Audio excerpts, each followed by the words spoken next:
My name's Gareth Cann. I'm one of the ACCs in the West Mids Police, but I think more relevantly for today's events, I'm the National Policing Lead for CVIT, for Cash and Valuables in Transit. It's a job I've done for a few years now, a job I very much enjoy, and a job that I think is very important, and it gives me a great sense of fulfilment to be involved at national level in that work. It seems appropriate that I start with a few thank yous of my own, and the first again is to ACPO Secured by Design, to the chairman Richard Childs, and also Hilaire to you from Banknote Watch. Thanks for making the event possible, and thanks for your support. Mr. Childs, I think, is ill, unfortunately, and isn't able to join us, so we wish him all the best for a speedy recovery, but he's been a great supporter of so many things over the years, and certainly a lot of the work that's been talked about today, so his support is much appreciated, although he's not able to be with us today, which is a shame. I'd like to thank as well the exhibitors who've come and made themselves available, put the effort into making some stands so that people can see what's going on and what's available. Thanks very much indeed for your contribution, and thanks in advance to those who are going to speak, because it's not easy to stand up and speak always to large groups, and it takes a bit of preparation and a bit of commitment, and we're grateful for that commitment, so thanks to those who are going to speak. Andy, I don't know where Andy's gone. There he is. Andy, thank you to you and colleagues that I've seen from the Crime Reduction Unit for arranging this. These things don't organise themselves, but they do need to be organised, and it's good that you've done that. And finally, thank you to all of you for coming, for making the journey here, and for coming to share your experience and recognising that maybe there's something you can take away as well. So thank you for your commitment, thank you for your interest, thank you for your attendance today, to try and increase your knowledge and our joint knowledge of the threats and the difficulties that the industry faces sometimes on a daily basis.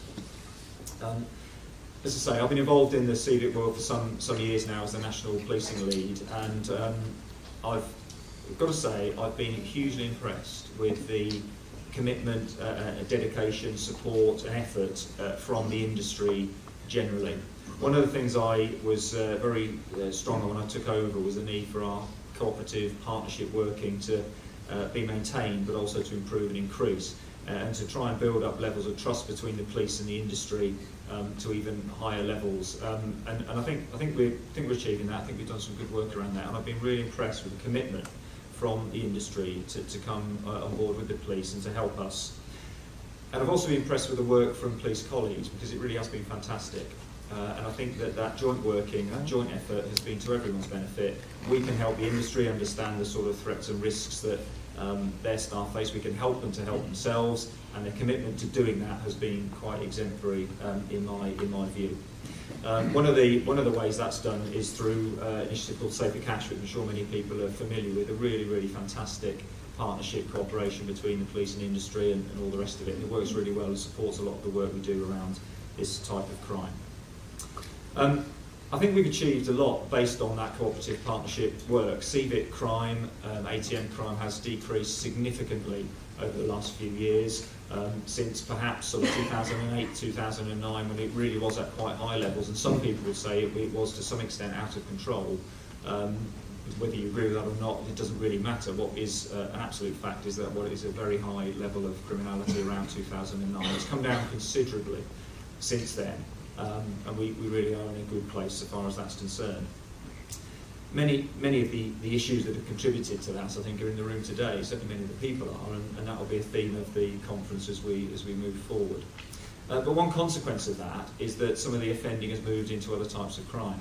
And over the last 12 months or so, we've noticed the emergence of and a rise in ATM gas attacks, where people will use various means of explosive material to blow ATMs open and derive the cash from them. Clearly a huge threat, relatively prevalent actually on mainland Europe. It's something that came across to the UK from mainland Europe, where offending like that started happening around 2006, and we started to pick it up here, as I say, about 12 months ago. I'm really pleased to say that although we did have a bit of a peak in offending sort of June, July time, we do seem to have gone on top of it. We've made some really good arrests up and down the country. We contain the threat in a way that I think is probably more effective than we thought we might. So that's not to say we're out of the woods, and we're certainly not complacent, because these things are still going on and we need to get on top of them. But we have done some really good work. as a partnership, as an industry, and as a law enforcement community, to put a bit of a lid on it and to put a brake on the offending intentions of some of these people who are very dangerous people indeed. The pleasing thing, of course, is that Banknote Watch, ACCO Secured by Design, I'm pleased to say my force, but law enforcement much more generally, takes a leading role in doing that. And that brings me just to a few words in conclusion.